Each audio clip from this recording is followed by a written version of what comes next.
and this experiment is so doggone extreme. It's just absolutely ridiculous. I don't even believe that I am considering doing it. Like, oh my gosh. I am going to sit here and tell you today that I do not advise that you guys do this at home. This is so crazy. What I'm talking about is cutting her from top and cutting her all the way down to the bottom. I mean, right in the center. And I definitely want to see, can this work? Will this work?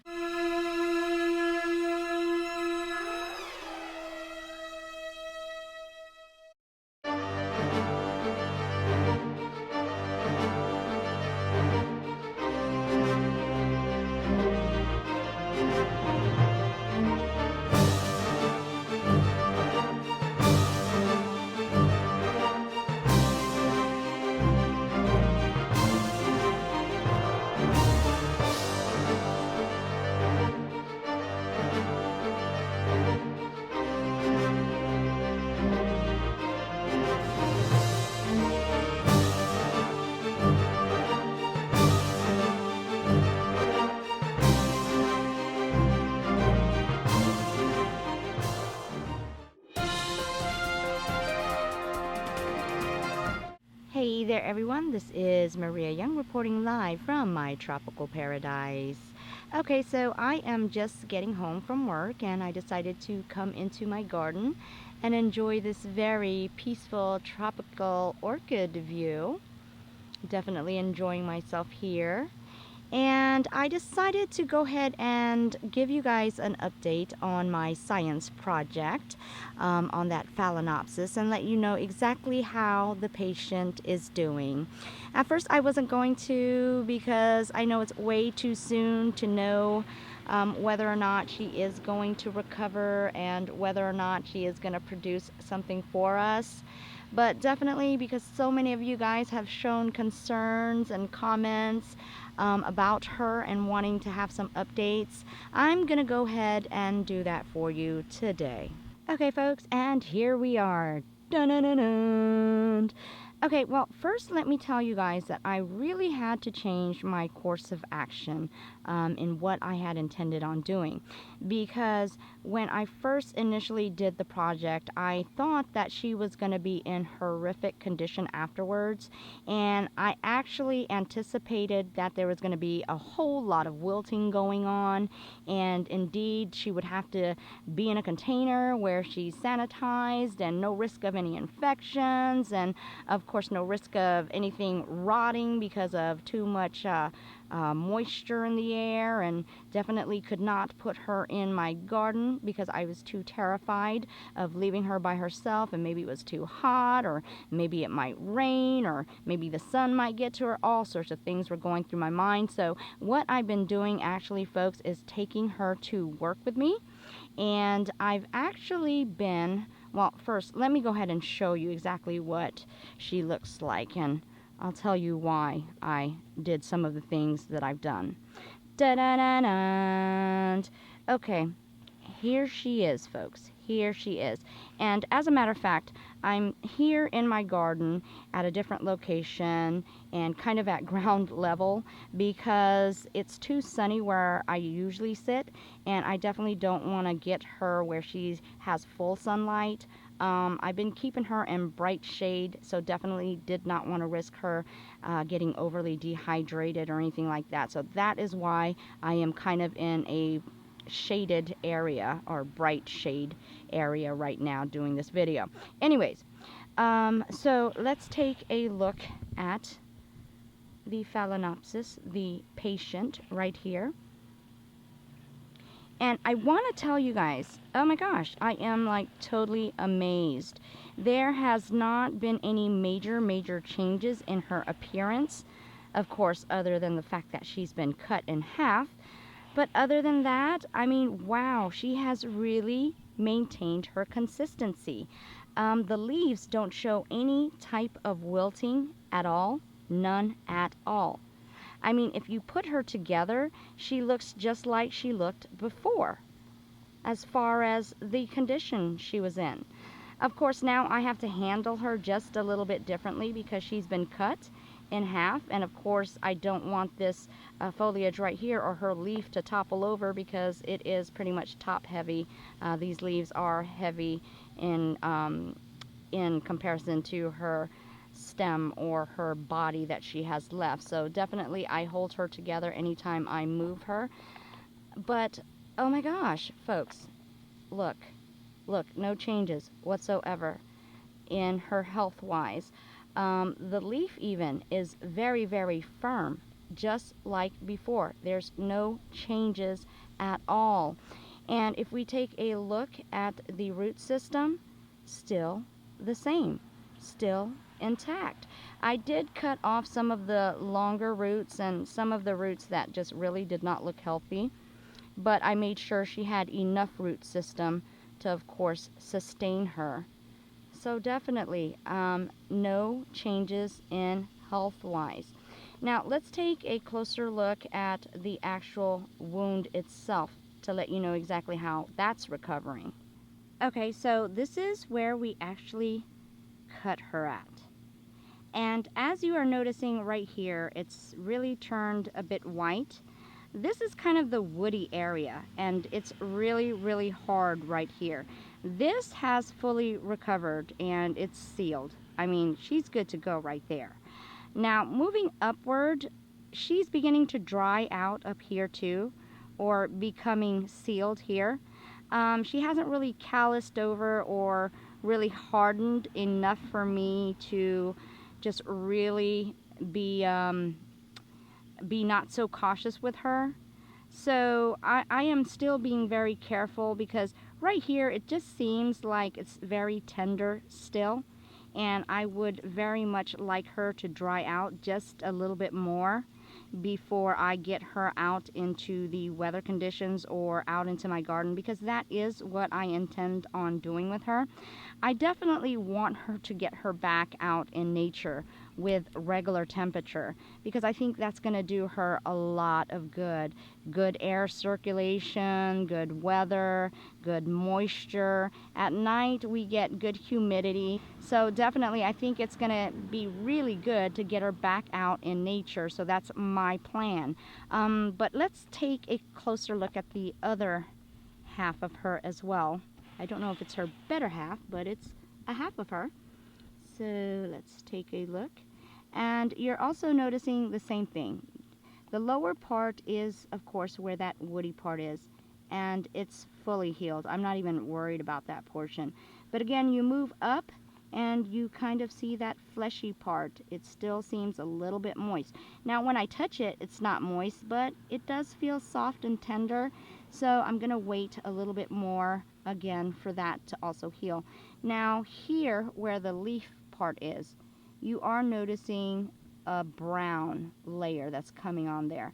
That's not any type of rotting at all, and I don't believe that's any type of infection either.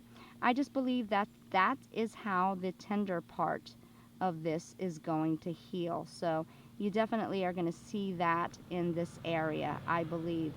And when she is fully healed, indeed, I will have her right back out in nature. And oh my, you know, this experiment has just really showed me how hardy these Phalaenopsis are and how aggressive they are in wanting to survive. Now, of course, it's still a long road ahead of us. We are definitely far from being in the clear. I'm not going to give her the clean bill of health right now. We have to really wait it out and give her some more time. And of course, you guys know that it may take a while before we even begin to notice some new growth. It might take a couple of months, you know. But seeing the way she's doing now, oh my gosh. I mean, I am really, just really loving the fact that she seems like nothing at all has happened to her. And I mean, just seeing the way she is now is a great big sigh of relief. I mean, whoo-wee! I am so happy. I am so thrilled. And let me tell you what I believe is going to happen. I believe that she is going to bounce back so well, and I actually don't believe that she's going to die. What I believe is that new growths will come from her, and they will continue to grow on her. And she'll stay alive along with her babies. I mean, that's what I believe, folks. I'm just so excited about this project, and I'm so glad that I did it. I mean, yeah, it was a bit risk-taking, but you know what, guys, to be honest with you, I would not have done this if I absolutely did not think that this was a possibility. And folks, seeing how she is now, I do believe this is a possibility. And in a couple of months, she is going to show and prove exactly what she can do. Okay, so let's talk a little bit about what I've been doing with her in regards to her caretaking. So, because she's been doing so well, I've been allowing her the element of fresh air. I don't believe she is going to get infected at all. So she's having the time of her life, getting fresh air and good sunlight. And I definitely am watering her on a regular basis. As a matter of fact, I'm watering her in the morning time. And when I get home, I water her again. And at night before I go to bed, I water her yet again. And she seems to be doing a-okay with it. And let me go ahead and show you exactly how I'm watering her. Okay, folks, so as you guys know, here's the open wound, and that's kind of, a place that I really want to make sure that I don't get any type of water caught up in that area at all. So what I've been doing is I've been turning her around ever so gently, and I've been really cautious in just spraying this, very careful, making sure that I just spray the roots and not anything else. So in essence, what I'm doing is I'm making sure that each and every one of her roots are sprayed down, but definitely am not letting any of that water get into there. And then of course I just go ahead and let her roots dry out, just like that. So she is getting her daily waterings, and 3 times a day. Now let me tell you how I'm going to prop her up or let her grow into my garden when she is ready. I am going to go ahead and have her situated somehow growing like this. And I'm imagining that I'm going to have some sort of hanger that's just going to allow her to hang like that. And I'm going to do that with both of them. So they'll be hanging in this way. And that's going to ensure her safety in the regards of these leaves not being damaged, because I can't have her propped up the other way. But definitely, she's still very attractive. And then, of course, once she really starts growing out, then you'll start seeing the new growths growing from this hanging Phalaenopsis. And again, she'll be kind of growing somewhat similar to how a Vanda would, and I would give her her daily watering as well. So yeah, what do you guys think?